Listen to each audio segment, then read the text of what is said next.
I always think that there's two types of players, players who love to win and players who hate to lose. Which one are you? I'm neither. Meaning? I'm neither. Meaning that, you know, I play to figure things out.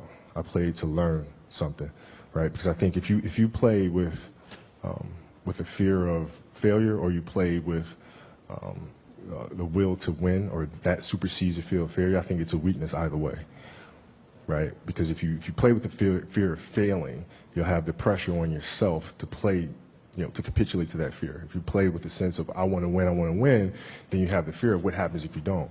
But if you find common ground in the middle, in the center, then it doesn't matter. You're unfazed by either, right? And that enables you to really just stay in the moment, stay connected to it, and not feel anything other than what's in front of you. So, you know, I try to just be dead center.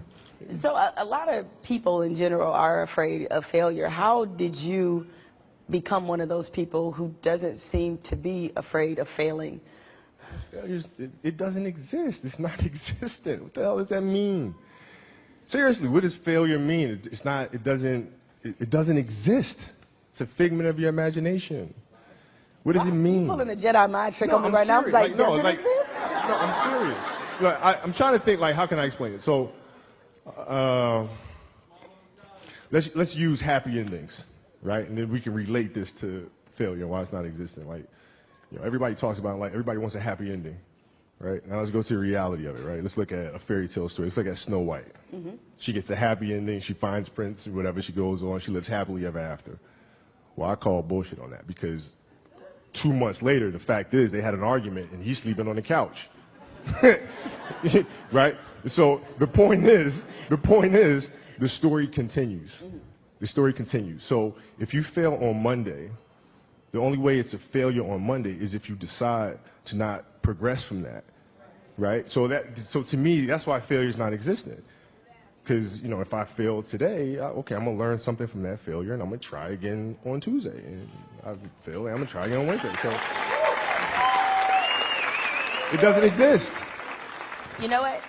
Should my ratings go in the tank? That's exactly what I'm going to say to the boss. Hey, it doesn't exist. Yeah, but you know what? We should try it again on Thursday. If your ratings go in the tank, and you know, which they won't, but if they did, you had learned a valuable lesson. You had learned a bunch of ways of how not to make a show that sucks. So then the next one will be better than the last one, right? So are you telling me then, let's just say all the career statistics that you've compiled, they all still exist, you still play for the Lakers, still, and all of that still happens. If you finished your career without a championship, you would not have looked at that as a failure? No, I would have looked at it as being extremely disappointed, because I had a dream and I had goals that I wanted to accomplish, right? And if I don't accomplish those goals, I have to ask myself why, right? And so from my position, the reason why I would not have accomplished those things is poor leadership, failure to communicate properly with my teammates, to put them in positions to be successful, lack of preparation. You know, all those things would be reasons why I don't win, right? So now, if that was the case, in my career, I have to sit and I have to analyze that, and then as I move and I evolve, you know, post-basketball into business or whatever, those same weaknesses are going to reveal themselves there, right?